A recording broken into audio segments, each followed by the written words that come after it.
तो net institutional flow negative है और कई दिनों से ऐसे ही चले आ रहा है। जिस दिन वो सुधरता है उस दिन बाजार ठीक रहता है, बाकी हर दिन हम देख रहे हैं, इसीलिए प्रेशर माउंट होता चले जाता है।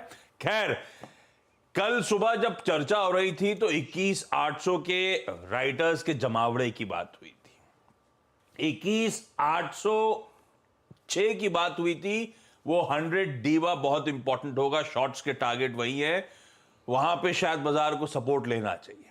और कल वही नोटिस कर रहा था 21,800 का, चाहे वो जमावड़ा हो या फिर 100 डेमा के इंपॉर्टेंट एवरेज हो, बाजार ने उसे ड्यूली रिस्पेक्ट करा। तो मंदी के सौदे वहीं टारगेट्स अचीव हुए, वहीं से भारतीय बाजार घूमते हुए नजर आए। तो वीरू, वो एवरेजेस की इंपॉर्टेंस समझ में आ गई, बढ़िया तरीके से मार्केट ने उसे ड्यूली रिस्पेक्ट भी करके दिया, वहां से एक बढ़िया बाउंस बैक डिलीवर करके दिया और आज 1/4% ऊपर खुलने की तैयारी, यानी कि कल के वो कवरिंग मूव्स के और लेग्स हैं ऐसा दिख रहा है।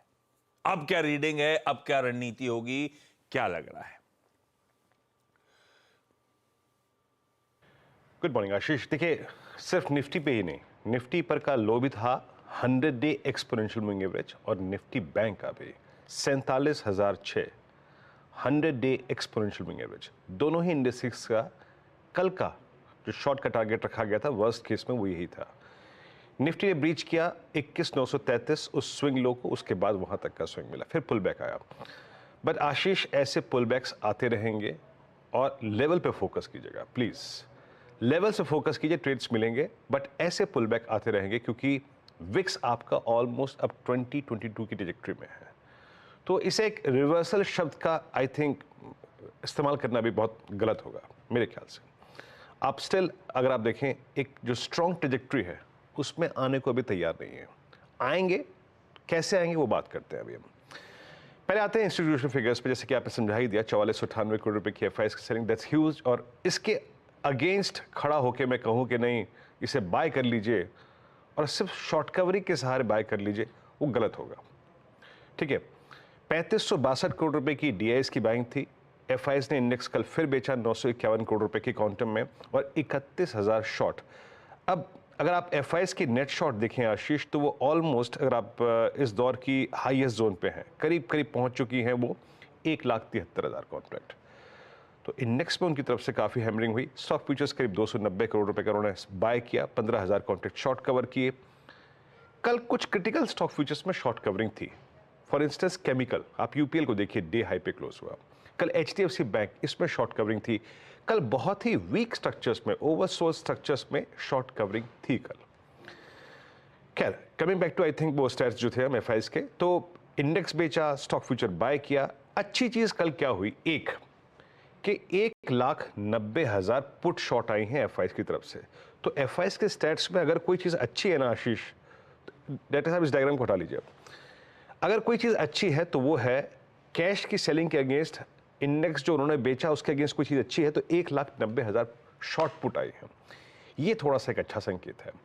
अब अप्रोच क्या रहेगी, आपकी स्क्रीन पे जरा कॉल राइटर्स लेके आइए और कॉल राइटर्स के जोन लेके आइए। आशीष, अभी भी 22,100, 22,200, 22,300, 22,400 पे इस जोन में काफी बड़े कॉल राइटर्स हैं, लेकिन मेरा सबसे क्रिटिकल जोन है 22,200, 41 लाख का आउटस्टैंडिंग बाय। नीचे अच्छी बात है कि शुक्रवार के डिप के बावजूद 22,000 का पुट मंथली वीकली पे खड़ा हुआ था और कल भी करीब करीब 22,000 पुट, 22,000 की स्ट्राइक पे 40 लाख का कंसंट्रेशन है। That's good. लेके आइए रेजिस्टेंस के लेवल। देखिए, मैं फिर डिफाइन कर रहा हूं, RS1 क्या है स्क्रीन पे रखिएगा। 22,156, 22,212, ये करीब करीब 62-63 पॉइंट का जो क्लस्टर है ना आशीष, जब तक बाइसेक्ट नहीं हो रहा है, जब तक बाइसेक्ट नहीं हो रहा है, मैं अपने सेल एंड राइज के अप्रोच में कोई तब्दीली नहीं करूंगा, क्योंकि जो मेरा क्लस्टर है ट्रेड का वो थोड़ा सा ऊपर आ गया है, but still 22,156, 22,212 exactly religiously level को फॉलो कीजिएगा। जब तक ये स्क्रीन पे है तब तक सेल एंड राइज। 212 अगर बाइसेक्ट हो गया, याद रखिएगा 212 बाइसेक्ट हो गया, अगर कॉल राइटर का जोन निकल गया, 50 डे में निकल गया, तो अ swing towards 309 which is 20 day exponential moving average, वहां तक का अटेम्प्ट और फर्दर 371 का अटेम्प्ट निफ्टी ले सकता है। नाउ, पहले रेजिस्टेंस के नीचे अगर आप सेल एंड राइज कर रहे हैं तो उस ट्रेड को कवर कहां करना है, बेस लेके आइएगा। अपने सभी शॉर्ट ट्रेड्स को आपको चेक करना है इस क्लस्टर पे 22,019, 21,978, नहीं कोलैप्स हो रहा है इसके नीचे, कवर। और अगर कोलैप्स हुआ एक बार फिर से, क्योंकि विक्स अभी भी बहुत, अगर आप देखें, स्पर्ट कर चुका है आशीष, देन अगेन नीचे की ट्रेजेक्टरीज 933, 881, 856 का रिविजिट पॉसिबल है, बट वो शॉर्ट ट्रेड पहले बेस पे कवर कीजिएगा, चेक कीजिएगा। ये है निफ्टी पर मेरा केस। निफ्टी बैंक का पुल बैक ज्यादा कल स्ट्रॉन्ग था, क्यों? क्योंकि ये ओवरसोल्ड ज्यादा इंडेक्स था। आशीष कल 8 बजे हम चर्चा क्या कर रहे थे कि ये मोर देन ओवरसोल्ड इंडेक्स है। इसका रिवर्सल ज्यादा मायने रखता है, क्यों? क्योंकि कल इसने रिवर्सल में 50 डेमा को स्ट्राइक किया, जो कि निफ्टी ने नहीं किया। पीछे कारण क्या था? Stock future like HDFC bank, उनमें अच्छी कवरिंग थी। बट स्टिल जब आपके स्क्रीन पे ऑप्शन पिरामिड्स आएंगे आशीष, जरा गौर से देखिएगा, उसमें दो चीजें क्या हैं। 47,800, 48,000 के ये दो blue call writers still strong grip लेके बैठे हैं, और नीचे 47,500 पे और 47,000 पे पुट राइटिंग है, जो कि हमारा कल का लो भी था।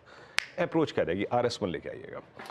देखिए, जब तक कि रेजिस्टेंस 1 निफ्टी बैंक पे परसिस्ट कर रहा है, दैट्स 47,854 और करीब करीब 48,020, जब तक ये क्लस्टर नहीं निकल रहा है तब तक it's a sell on rise. अगर निफ्टी बैंक 48,020 स्ट्राइक करता है, क्रॉस करता है, तो ये अटेम्प्ट लेगा 48,133 का, which is 20 day exponential moving average.